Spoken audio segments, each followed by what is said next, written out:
നമസ്കാരം മക്കളെ, നമുക്ക് പഠിക്കാം.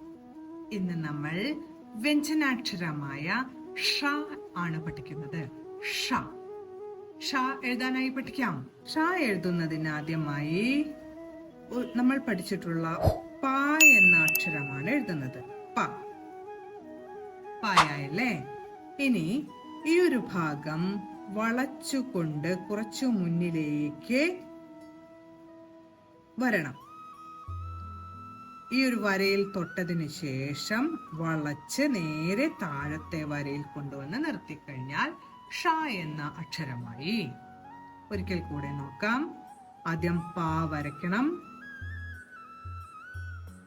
ഇനി ഈ ഒരു വരയെ നേരെ വളച്ച് വീണ്ടും മുകളിലെ വരയിൽ തൊട്ടതിന് ശേഷം അതിനുള്ളിലൂടെ ഇങ്ങനെ എടുത്ത് അടിയിലത്തെ വരയിൽ നിർത്തിക്കഴിഞ്ഞാൽ ഷ എന്ന അക്ഷരമായി. ഒരിക്കൽ കൂടെ എഴുതാം. പ വരച്ച് ഒന്ന് വളച്ച് വീണ്ടും മുകളിലെ വരയിൽ തൊട്ട ശേഷം നേരെ താഴേക്ക് വളച്ച് വെച്ചാൽ ഷ എന്ന അക്ഷരമായി. ഇനി നമുക്ക് ഷ വരുന്ന വാക്കുകൾ പഠിക്കാം. ആദ്യം നമുക്ക് എഴുതാം മഷി.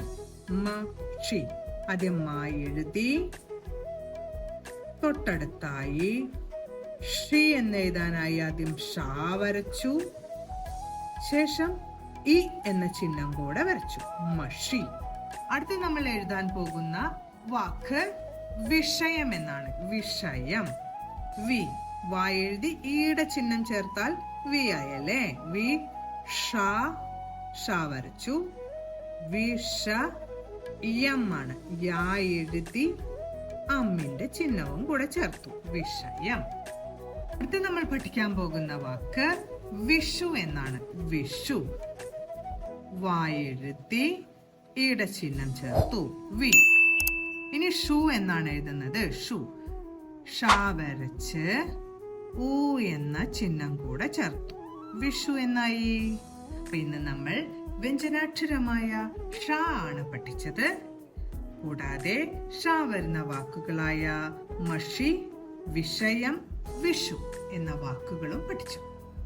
നമ്മൾ ഇന്ന് പഠിച്ച ഷ എന്ന അക്ഷരവും ഷ വരുന്ന വാക്കുകളുമെല്ലാം പറഞ്ഞുകൊണ്ട് എഴുതി പഠിക്കാൻ ശ്രമിക്കണം.